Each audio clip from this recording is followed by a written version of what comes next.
Pilkada Jakarta, akankah tidak ada lawan alias melawan kota kosong? Sejumlah nama yang mencuat yakni Ridwan Kamil dipastikan maju di Pilkada Jakarta, namun kini nama Anies Baswedan terancam batal mendapat sejumlah dukungan partai politik, khususnya Partai Keadilan Sejahtera atau PKS. Lalu bagaimana strategi PKS menghadapi peta politik yang dinamis? Akankah pasangan Anies Sohibul Iman bertahan hingga didaftarkan ke Komisi Pemilihan Umum? Atau prediksinya benar adanya melawan kota kosong? Kita ulas bersama sejumlah narasumber pagi hari ini. Hadir di studio, Direktur Eksekutif Lingkar Madani, Ray Rangkuti. Selamat pagi, Bung Ray. Pagi, Bung. Oke, dan juru bicara Partai Keadilan Sejahtera, Khalid, nanti juga akan Khalid, dan nanti juru bicara DPW Partai Kebangkitan Bangsa juga akan bergabung dari Jakarta, Fuadi Lutfi. Selamat pagi, Assalamualaikum, Mas Khalid. Waalaikumsalam warahmatullahi wabarakatuh. Selamat pagi, Radi dan Bang Ray. Pagi, Bung. Pemirsa Kompas TV. Oke, Mas Khalid, keras ini sepertinya pernyataannya, tegas begitu ya. Kalau memang tidak mau berlayar dengan kami ya silahkan cari gerbong lain begitu. PKS sudah sesaklek itu sekarang? Ya, seperti yang kami sampaikan bahwa PKS adalah saat ini satu-satunya partai yang sudah berjuang dengan sangat maksimal mendukung Mas Anies Baswedan di DKI Jakarta. Dan kita sudah mengeluarkan surat rekomendasi, sudah dideklarasikan secara terbuka oleh Presiden PKS Ahmad Saiku sejak tanggal 25 Juni. Namun seperti yang disampaikan bahwa proses ini perlu ada kepastian. Karena itu deklarasi atau dukungan dari Partai Keadilan Sejahtera ada term and condition. Kita memiliki kerangka kerja waktu, yakni sampai pada tanggal 4 Agustus yang lalu. Ya. Dan itu juga sudah kita sampaikan kepada Mas Anies. Mas Anies, tolong ini dipenuhi persyaratan sehingga kita bisa berlayar. Meskipun Partai Keadilan Sejahtera, partai pemenang di Jakarta, kita masih kurang 4 kursi. Ya. Karena PKS masih 18 kursi. Jadi ada dua ketidakpastian di kami. Pertama adalah ketidakpastian terkait wakil gubernur. Apakah Mas Anies berkenan dengan wakil dari PKS? Itu belum ada pernyataan terbuka dari Mas Anies bahwa beliau menerima wakil gubernur dari PKS. Ketidakpastian yang kedua adalah Mas Anies belum mampu untuk memberikan 4 tambahan kursi tadi, ya, sehingga dua ketidakpastian itulah yang kemudian menyebabkan kita harus meninjau ulang bagaimana prospek ke depan pasangan aman ini akan berlayar.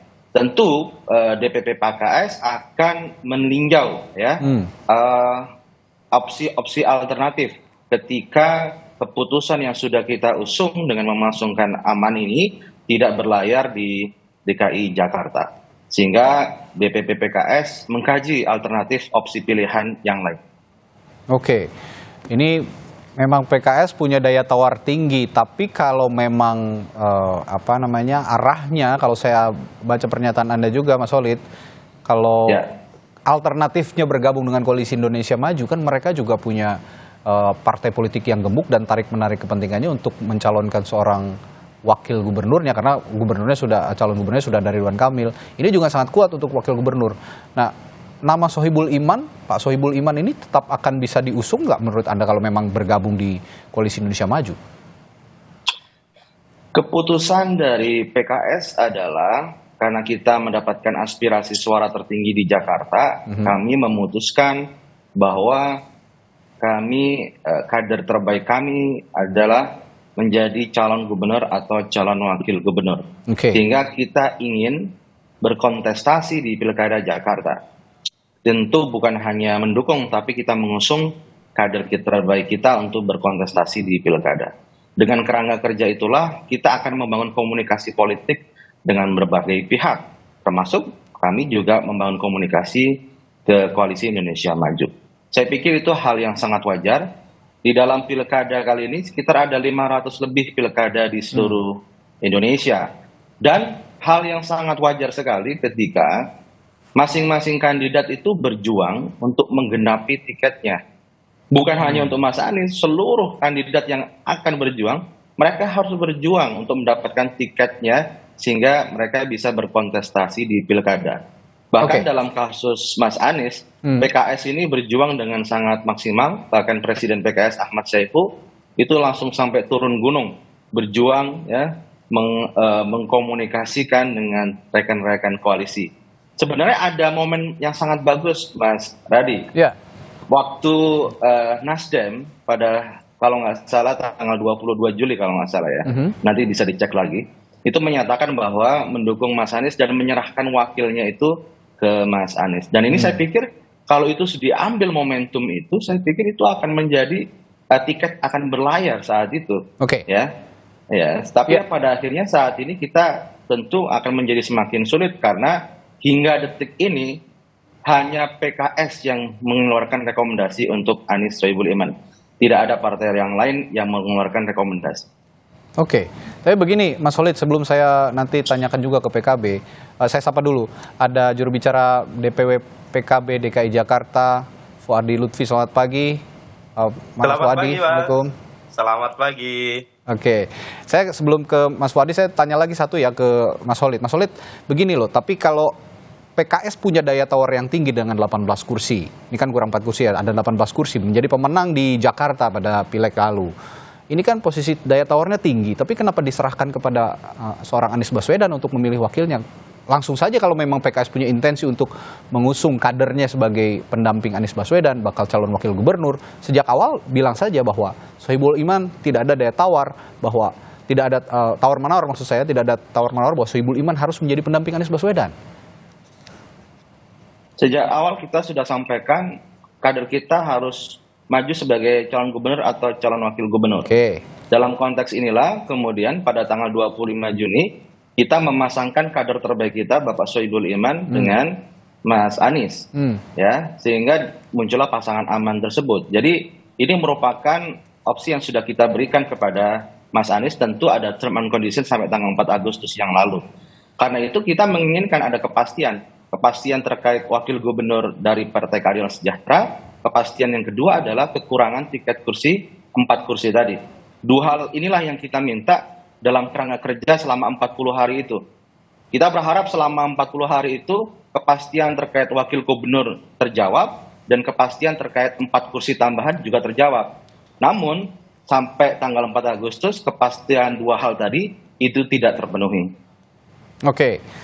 Saya ke Mas Fuadi kalau begitu. Saat ini posisi PKB sepertinya juga masih melihat-lihat begitu ya, mana yang potensial untuk diajak kerjasama politik di Pilkada Jakarta. Tapi tadi malam ada komunikasi juga dengan sepertinya dengan Pak Prabowo ya, Ketua Umum PKB, Ketua Umum Anda, Mohaimin Iskandar bertemu Prabowo, dan ini sinyal kuat sepertinya untuk bergabung ke Koalisi Indonesia Maju. Bagaimana sejauh ini komunikasinya, Mas Fuadi? Iya, berbicara konteks Pilkada Jakarta ya, tentu sikap PKB dengan PKS berbeda. Nah, PKB ketika mendeklarasikan Pak Anies yang kita dukung sebagai calon gubernur, itu tidak mensyaratkan apapun, berbeda dengan sikap partai politik yang lain. Nah, ada juga kemarin PKS yang mengajukan syarat kalau mau didukung maka harus ngambil wakil dari PAN, semisal kayak siapa nama Anjani yang disebut gitu. Nah, begitu pula Nasdem. Nasdem saya pikir deklarasi dalam hal dukungan terhadap Pak Anies juga tidak mensyaratkan apapun. Nah, semua partai politik punya sikap yang tentu harus kita hormati semuanya, termasuk PKS yang saya pikir dari awal hingga sekarang ini tetap harga mati untuk Pak Sohibul Iman sebagai wakil daripada calon gubernurnya Pak Anies. Hanya saja memang ini kan dinamikanya juga keras di Jakarta ini. Kita tidak tahu bagaimana konfigurasi yang akan terjadi. Tapi memang tarik menarik tentu itu hal yang wajar. Itu hal yang wajar. Oke. Kim yang selama ini diwacanakan akan mendukung Pak Ridwan Kamil dan lain sebagainya, tentu juga berupaya keras untuk membangun koalisi sebesar mungkin supaya di Jakarta mereka lebih bisa memastikan kemenangan ketimbang mereka harus berhadapan-hadapan secara head to head dengan Pak Anies Baswedan semisal. Nah, makanya kemudian PKB, PKS atau Nasdem yang kemarin sempat berseberangan dengan koalisi Kim ini, lantas kemudian tarik-tarik untuk bisa masuk menjadi bagian dari koalisi mereka di Pilkada Jakarta. Nah, semua berharap tentu dalam konteks pertarungan Pilkada ini kan ujungnya menang. Nah, terhadap PKB ya tentu kita masih menunggu dinamika. Bahkan kemarin Ketua Umum pun menyampaikan bahwa kita tidak akan mungkin gegabah dalam mengambil langkah. Kalau kemudian semisal kita mengeluarkan rekomendasi untuk calon kepala daerah, rupanya semisal dia tidak mendapatkan dukungan dari partai lain atau tidak memenuhi kursinya untuk bisa berlayar, ya kita sama dengannya juga rugi dalam posisi itu. Sehingga ya kita saling tunggu aja. Karena waktu kan masih ada, sambil kita lihat dinamika yang berkembang seperti apa. Oke, saya bisa komentar sedikit, Mas Radi. Sebentar, Mas Solid. Saya mau yakinkan lagi Mas Lutfi. Nih, pertemuan tadi malam ini apakah juga menegaskan bahwa PKB menarik dukungan dari Anies Baswedan? Karena ngomongnya, diskusinya, komunikasinya dengan Pak Prabowo. Apa yang didiskusikan dan apa sikap PKB melihat penilaian publik soal pertemuan ini? Saya kira mungkin Pak Muhaimin juga akan berbicara soal pilkada ya, tapi saya yakin juga tidak secara spesifik membicarakan soal Pilkada Jakarta. Ada pembicaraan yang lebih besar daripada itu. Termasuk dalam hal yang hari ini PKB sedang dihadapkan dengan ujian, semisal katakanlah ini semua butuh dibicarakan oleh Pak Muhaimin kepada Pak Prabowo, sehingga masukan-masukan dari Pak Prabowo itu menjadi sebuah bahan pertimbangan bagi kami, bagi Partai Kebangkitan Bangsa untuk mengambil langkah-langkah yang lebih baik. Nah, Baik, sebelum saya tanya ke Bung Rey, sepertinya ada yang ingin ditanggapi oleh Mas Solid. Silakan, Mas Solid. Pimpinan PKS sudah berkomunikasi dengan PKB dan juga Nasdem, dan memang saya nggak tahu Mas Lutfi apa mewakili DPP apa DPW. Kami berkomunikasi DPW, oke. Karena keputusan yang kami pahami itu adalah dari DPP. Memang dari DPP PKB maupun dari Nasdem sampai detik ini, ketika proses komunikasi politik berjalan, belum ada kejelasan terkait dukungan kepada Mas Anies Baswedan. Dan inilah yang kemudian kita memberikan tenggat waktu kepada Mas Anies, bahwa keputusan seperti apakah yang akan diberikan oleh mitra-mitra kami ini, PKB dan Nasdem. Karena sampai detik ini pun tidak ada kejelasan terkait dukungan kepada Mas Anies Baswedan. Jadi harus ditekankan bahwa hingga hari ini hanya PKS satu-satunya yang memberikan pernyataan dan dukungan secara resmi berupa surat rekomendasi. Oleh karena itulah kemudian PKS, karena tidak adanya kejelasan tersebut, maka kami mengevaluasi terkait dukungan tersebut dan kita sekarang membangun opsi yang lainnya. Demikian. Bung Rey, apa yang sedang dimainkan partai politik pengusung Anies saat ini, kalau yang Anda lihat? Iya, kan kalau PKS itu kan mengatakan dengan waktu 40 hari kan, akan mengevaluasi gitu. Nah, opsinya apakah ke Kim atau membangun koalisi yang lain gitu. Yang penting kan bagi PKS itu kan dia mendapat kursi kalau nggak nomor DKJ 1 atau DKJ 2 kan.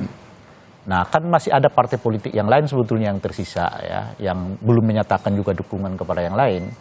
Nah, apakah PKS misalnya tidak mencoba mengkoordinir PKB, Nasdem dan juga PDI untuk bangun koalisi sendiri, di mana nanti PKS-nya yang akan mendapat kursi nomor 1 atau nomor 2 gitu ya. Itu kan alternatif yang lain. Kan tentu saja kalau ke Kim juga masih memungkinkan kan, terbuka kemungkinan itu. Tapi pertanyaannya adalah apakah juga kalau sekiranya Kim juga menolak PKS untuk dapat kursi nomor 2 di Jakarta, lalu PKS akan kemana? Nah itu pertanyaan. Itu kan pertanyaannya kan. Gitu ya. Sementara sebetulnya masih ada solusi yang lain gitu. Nah yang ketiga sebetulnya bisa juga dengan solusi menaturalisasi Anies sebagai orang PKS gitu.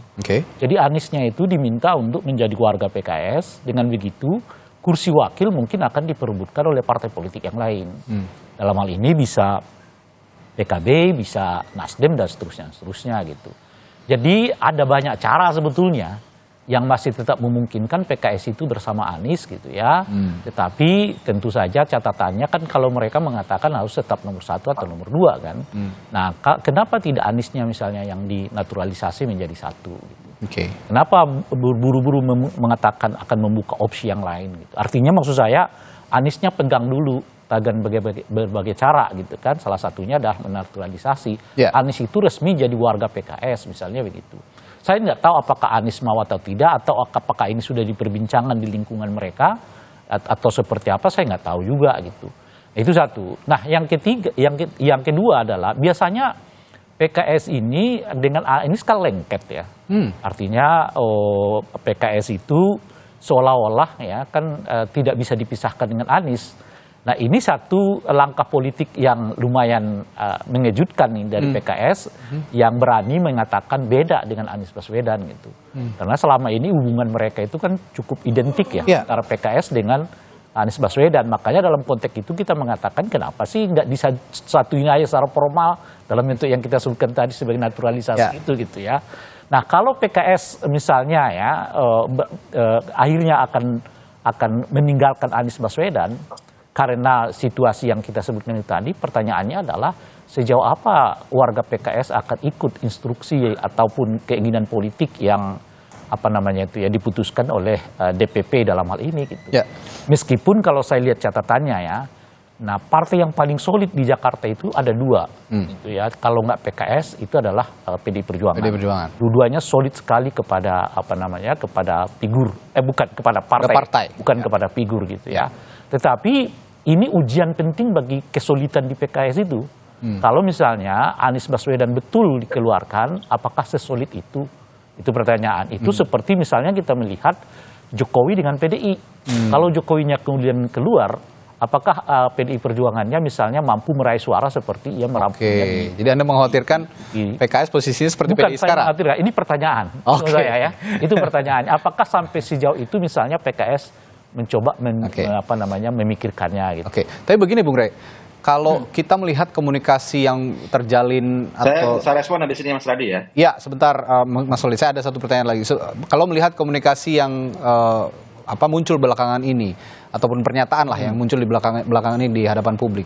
PKS dengan pernyataan yang cukup keras begitu, kalau memang tidak ada kepastian kita akan cari perahu yang lain gitu untuk berlayar, dan Anies Baswedan pun mengatakan yang tidak juga tidak kalah keras bahwa masyarakat atau publik Jakarta tidak bertanya siapa wakil saya atau partai politik mengusung saya, ini artinya aku Anies Baswedan begitu.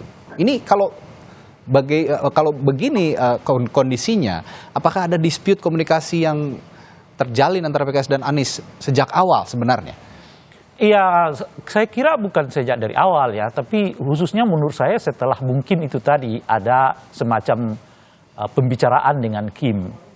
Dispute-nya di situ? Di situ menurut saya, karena kalau kita baca sejak awal mereka cukup solid kok. Dan biasanya PKS itu punya ikatan yang kuat dengan Anies Baswedan. Itu yang saya maksudkan tadi.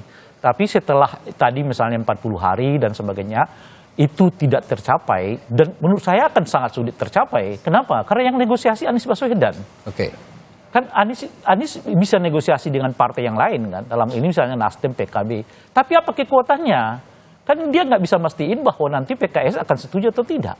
Jadi sebetulnya yang penting itu adalah tiga partai ini ketemu. Dan kelihatan belum pernah ketemu. Baik PKB, PKS maupun Nasdem gitu. Apakah Anda mau mengatakan Kim ini adalah pengganggu hubungan Anies dan PKS? Jangan dijawab dulu, setelah jeda. Tetaplah di Sapa Indonesia Pagi. Kami akan segera kembali.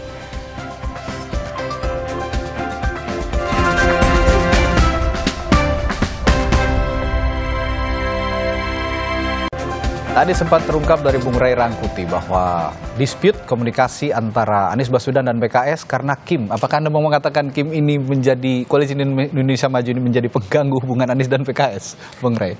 Iya kan, bukan hanya PKS menurut saya kan. PKB kan juga begitu kan. Kemudian yang masih kurang agak samar-samar itu soal Nasdem kan. Cuma memang bacaan saya PKS dan PKB itu target utama dari Kim. Untuk didapatkan di Jakarta dalam konteks koalisi yang besar itu dan borong-borong partai itu gitu. Nah, Nasdem itu mungkin target kedua atau ketiga, tapi target utamanya itu adalah PKS dengan PKB. Kalau PKS dan PKB masuk di dalam Kim, memang pilkada Jakarta udah selesai. Sekalipun misalnya tinggal menunggu apakah Nasdem dan PDI Perjuangan mau dukung, mau bersatu kan. Nah, sekarang ini akan kita lihat kan belum ada reaksi PDI Perjuangan. Nggak kita tahu nih sebetulnya apa gitu. Sebetulnya kalau mau nih PKDI dengan PKS ketemu aja, menurut saya itu udah cukup kuat. Tanpa harus memikirkan figur, karena kekuatan mereka bukan pada figurnya. Kalau di Jakarta ya, kekuatan mereka itu pada soliditas partai politiknya. Begini begitu tuh PDI Perjuangan tetap nomor 2 di PKS kan. Meskipun di Jakarta, meskipun Pak Jokowi udah dikeluarkan dari PDI Perjuangan kan dalam konteks ini gitu ya. Jadi artinya 15 plus dengan 18% kan udah cukup kuat itu di Jakarta. Kalau ditambah dengan figur yang cukup mumpuni atau cukup punya basis di Jakarta, artinya klop gitu. Nah, jadi makanya itu saya sebutkan itu solusinya sebetulnya banyak sekali gitu. Dan cuman kelihatan itu PKS itu lebih condong untuk masuk ke Kim gitu. Kenapa nggak pakai solusi misalnya PKS aja? Mungkin figurnya Anies nggak, tapi cari figur yang lain, gabung 4 partai ini untuk mendapatkan tokoh baru dalam konteks mendorong kan ini kan masalahnya kelihatan Anies seperti tidak terlalu menerima Sohibul Iman kan. Itu kelihatan masalahnya. Nah, kalau begitu cari figur yang lain yang bisa menerima Sohibul Iman kan. Misalnya tentu dalam perbincangan di luar Kim kan gitu. Nah, karena ke Kim juga masih begitu kan, tidak ada yang menyatakan bahwa dengan sendirinya kalau PKS masuk maka ketua atau kader PKS akan jadi calon wakil gubernur Jakarta kan. Nggak ada janjian begitu juga gitu. Makanya kan saya tanyakan tadi kepada Bung Holik kan, kalau sekiranya Anda nggak mendapatkan itu juga di Kim, lalu apa gitu. Nah, apa yang akan Anda respons soal pertanyaannya Bung Rey tadi, Mas Holik? Pertama ya terkait masalah naturalisasi ya Bung Roy ya. Jadi kalau kita lihat begini, posisi dari Pak Anies sendiri sudah menyatakan kalau beliau adalah independen, dia bukan anggota partai. Dan itu juga sempat terucap juga dari teman-teman PKB, jangan dong, jangan di PKS kan Pak Anies. Itu dari teman-teman DPP PKB.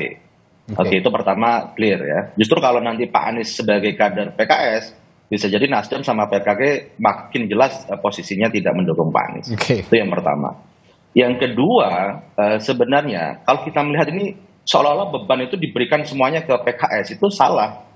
Kenapa? PKS itu sudah memberikan 80% kontribusi dengan 18 kursi. Tinggal 20% lagi, yaitu 4 kursi.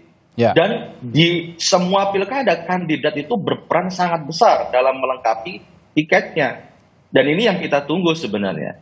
Misalnya begini, PKB kan di beberapa pernyataannya, ya masalah wakil gubernur kita lihat dong, jangan dipaksakan. Kita duduk bareng dulu. Tapi pernyataannya sampai sekarang, PKB tidak ada dukungan kepada Mas Anies secara ofisial. Mungkin di DPW mungkin, tapi di DPP tidak. Nasdem misalnya, sampai kita tunggu sampai detik ini juga tidak ada secara resmi, secara tertulis terkait rekomendasi tidak ada. Sehingga nanti misal PKS mengusulkan Anies Sohibul Iman. PKB mengusulkan siapa wakilnya? Nasdem mengusulkan siapa wakilnya? Itu pun tidak ada. Sehingga nanti Mas Anies sebagai kandidat calon gubernur bisa menentukan wakilnya siapa. Tapi PKS jelas, kita sebagai partai pemenang, kita mengusulkan dengan jelas. Kita mengusung Mas Anies dan Pak Sohibul Iman. Nah, justru kita tunggu dari PKB apa, Nasdem apa. Sampai detik ini tidak ada kejelasan terkait sikap tersebut. Jadi itulah yang harus kita pahami bersama. Kemudian kalau kita melihat bagaimana dengan opsi-opsi yang lain, saat ini kita melihat justru yang cukup clear dari Kim ya, dari Golkar. Golkar menawarkan Ridwan Kamil sebagai calon gubernur, dan ini sedang kita kaji di DPP mengenai hal tersebut.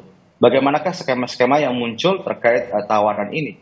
Karena sudah saya sampaikan di awal bahwa waktu 40 hari itu seharusnya cukup untuk menjadi sebuah proses komunikasi politik. Dan tentu tidak baik jika politik itu last minute. PKS tidak mau politik last minute.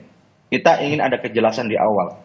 Dan teman-teman PKB harus ingat juga, ya, kalau candaannya Presiden PKS ke Pak Gus Imin, ya dulu kita ketika ditentukan Anies Muhaimin, PKS itu dengan riang gembira loh. Kita menyanyikan Jalal Waton di DPP PKS menyambut kedatangan Caimin. Saya kira teman-teman PKB harusnya mengingatlah memori-memori indah perjuangan kita bersama gitu. Tapi saya nggak tahu memori indah yang kita berikan kepada PKB, justru PKB tidak memberikan balasan yang setimpal kepada kami. Oke. Tidak ada balasan yang setimpal. Bagaimana nih Mas Wadi? Jadi harusnya kita ukhuwah Islamiyah, ukhuwah watoniyahnya harusnya dikuatkan. Oke, Mas Wadi respons Anda bagaimana? Tidak ada balasan yang setimpal sampai sekarang, nggak jelas nih Jakarta nih mau diapain gitu. Gimana Mas Wadi? Iya. Memang ini kan kita sedang berusaha untuk mengurai benang yang kusut ya. Oke. Di Jakarta ini pilkada menjadi sebuah kontestasi yang sangat kuat beririsan dengan politik di tingkat nasionalnya. Nah, sehingga meskipun DPW PKB DKI Jakarta sudah menyatakan dukungan terhadap Pak Anies dengan deklarasi dan lain sebagainya, tapi ya memang realitanya hingga saat ini DPP belum memberikan keputusan apapun terkait pilkada Jakarta. Nah, memang dinamikanya ini menjadi satu analisa tersendiri ya bagi kami ya, karena tentu hitung-hitungan kami mana aspek mudorot dan aspek manfaat yang lebih besarnya yang akan kita hitung. Nah, ini kan masalahnya semua punya kepentingan, semua punya cara pandang dan semua punya pemikiran yang berbeda-beda. Terhadap PKS yang mendukung Pak Anies dengan syarat menyodorkan wakil gubernur semisal Pak Sohibul Iman. Nah, ini bagian dari cara dan sikap partai politik yang bisa mengunci keadaan. Nah, Nasdem pun juga sama, sudah menyatakan dukungan tapi belum ada keputusan dalam bentuk surat resminya. Ya. Itu belum ada. Nah, PDI juga begitu. PDI wacananya terlalu banyak figur tokoh yang kemudian disodorkan untuk bersanding dengan Pak Anies. Tapi tentu PKB di tingkat DPW PKB DKI Jakarta masih konsisten terhadap keputusan untuk mendukung Pak Anies sebagai calon gubernur. Nah, kita sering berdiskusi, kita sering berkoordinasi dengan DPP mengenai perkembangan dan dinamika politik di Jakarta. Itu terus kita sampaikan. Tapi pada akhirnya nanti keputusan seperti apa ya wallahu alam. Nanti DPP yang akan menentukan semuanya itu. Yang jelas kita struktur di bawah ini sami'na wa ata'na terhadap apapun yang menjadi keputusan ketua umum kami. Oke. Ya, saya kira itu. Ya. Yang menarik ini kan sebetulnya Ridwan Kamil itu bayang-bayangannya kan wakilnya adalah Kaisang kan. Oke. Kalau sebetulnya Kaisang bukan wakilnya itu, asumsinya Ridwan Kamil juga nggak ke Jakarta gitu loh. Karena kan bayangannya itu Ridwan Kamil itu mau dipasangkan dengan Kaisang. Oke. Kaisang itu membutuhkan figur yang cukup dominan, yang melampaui elektabilitasnya di luar Anies maupun Ahok. Karena Anies asumsinya kan jalan sendiri kan, Ahok juga dengan PDI-nya kan nggak mungkin ketemu gitu. Maka muncullah figur yang disebut Ridwan Kamil. Nah, Ridwan Kamilnya sendiri kan tetap stay di Jawa Barat saat itu sampai kemudian muncul skenario ini mengajak partai-partai politik lain, tetapi tetap dengan wakilnya adalah Kaisang kan. Kalau sekiranya Kaisang nggak ada, belum tentu juga ini kejadian gitu loh. Maksud saya belum tentu ada rencana untuk mengkimkan partai-partai politik di luar itu gitu. Dengan misalnya Kim Plus itu ya? Iya, misalnya tentu saja orang akan mencari figur yang lebih mungkin didukung gitu. Ya. Nah, dalam konteks itulah maka saya bertanya, kan kelihatan kalau nama Kaisang lebih dominan di Kim itu, lalu PKS mau nampatkan apa di Kimnya? Gitu. Itu kan pertanyaannya. Ya. Sementara kalau ia bersama dengan Anies Baswedan, asosiasinya tetap terbangun gitu loh maksud saya. Artinya PKS dengan Anies itu kan akan tetap terbangun sebagai sebuah kekuatan misalnya, meskipun dia nggak dapat kursi wakil, sebab orang akan tetap memandang, wah Aniesnya sendiri udah PKS kok, gitu. Meskipun sih secara formal gitu loh menurut saya. Gimana Bang Mas Solid? Ya, kalau yang disampaikan oleh Bang Ray tadi, jadi keputusan di PKS itu yang clear, yang jelas adalah menugaskan kepada kader terbaiknya maju sebagai calon gubernur atau calon wakil gubernur. Nah, kemarin kan opsi pertama kita memberikan kepada Mas Anies dengan waktu 40 hari kerja tadi. Tentu ini menjadi kerangka kerja kita gitu.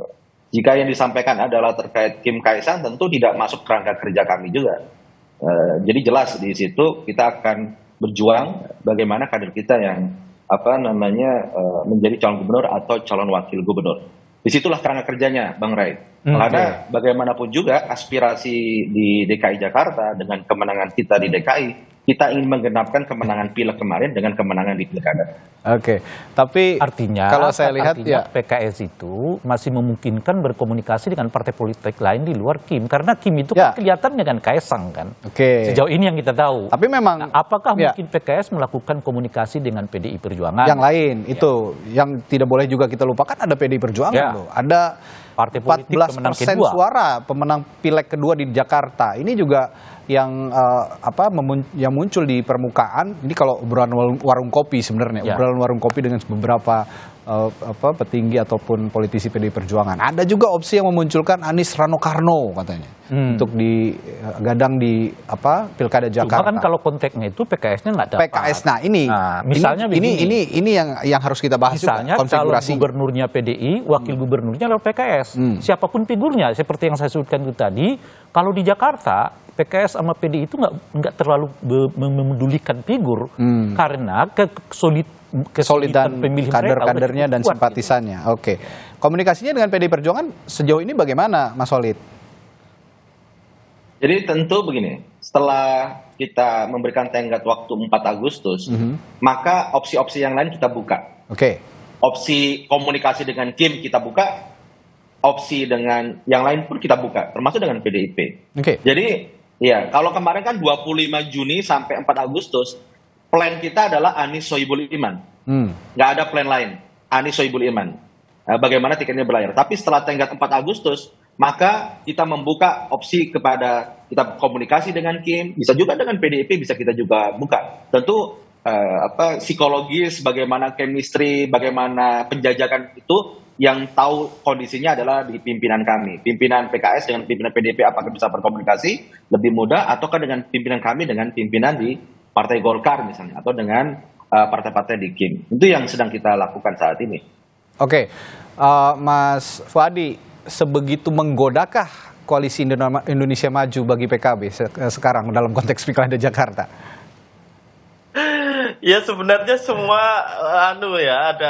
ada aspek manfaat mudorotnya semuanya lah saya pikir. Nah begini, pertanyaan mendasar kami itu, kalau misal PKS ini cabut dukungan terhadap Pak Anies, anggaplah begini, yang nanti pada akhirnya kalau semisal PKB berkoalisi dengan PDIP, ini kan kursinya cukup nih. Oke, nah ini juga menarik. Apakah kira-kira PKS akan siap untuk berhadapan-hadapan dengan Pak Anies Baswedan di Jakarta? Nah, itu wacana lah kira-kira, itu wacana yang mungkin bisa dianggap sebagai sebuah bahan kajian juga. Tapi ya tentu PKB masih akan berhitung soal pertimbangan-pertimbangan, karena antara figur Pak Anies dengan figur Pak Ridwan Kamil ini saya kira kan dua-duanya juga punya track record.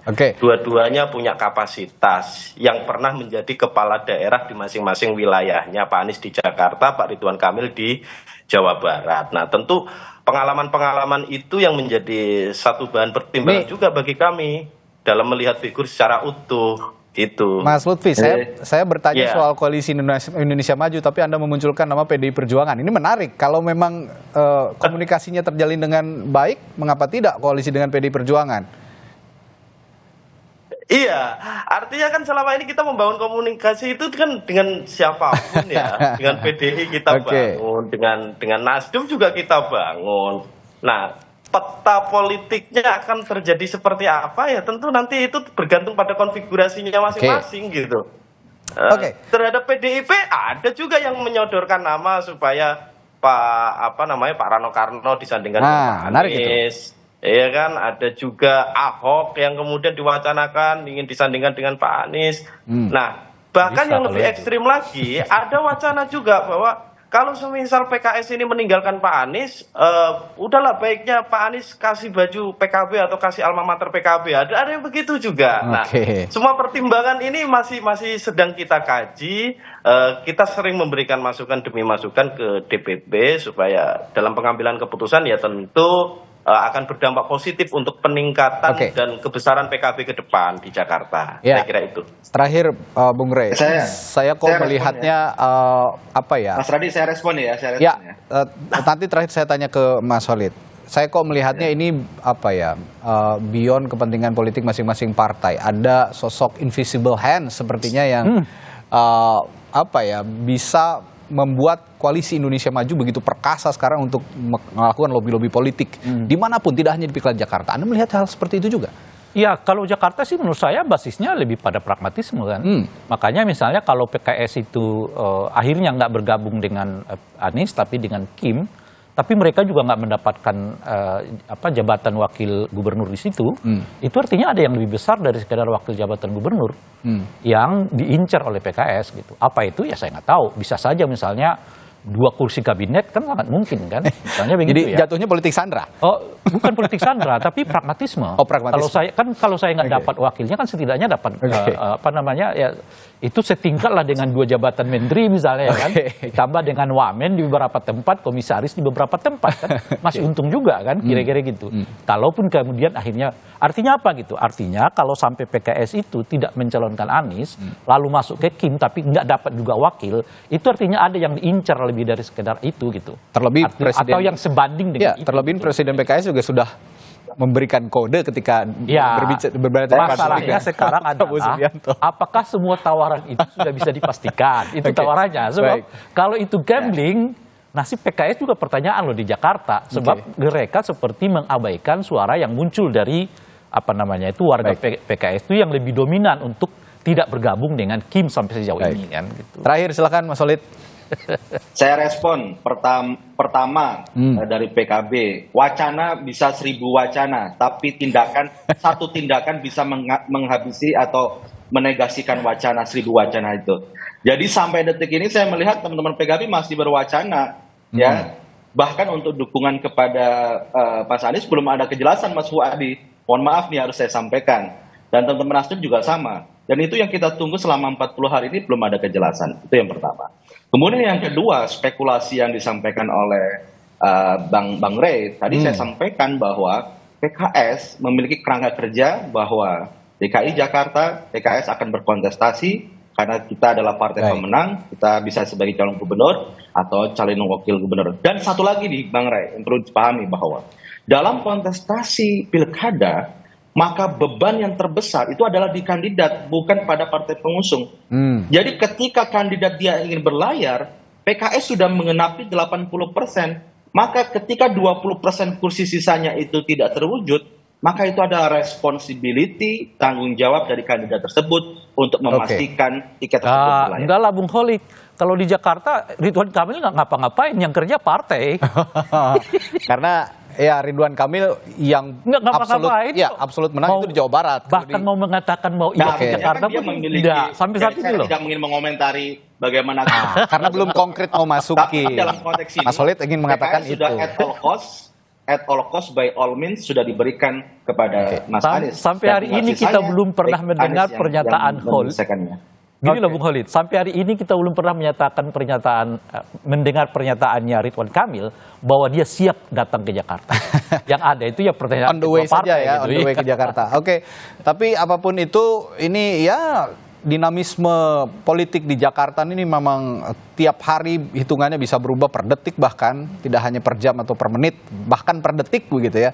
Termasuk juga anggapan publik terkait keperkasaan Koalisi Indonesia Maju yang ingin membangun Koalisi Indonesia Maju Plus tidak hanya di Jakarta tapi di beberapa pilkada di daerah. Ini juga menarik untuk kita tunggu bersama. Baik, terima kasih perspektifnya hari ini Direktur Eksekutif Lingkar Madani Ray Rangkuti, juru bicara Partai Keadilan Sejahtera M. Khalid, dan juru bicara DPW Partai Kebangkitan Bangsa Jakarta Fuadi Lutfi. Sehat selalu Bapak-bapak, sampai bertemu kembali. Assalamualaikum. Waalaikumsalam.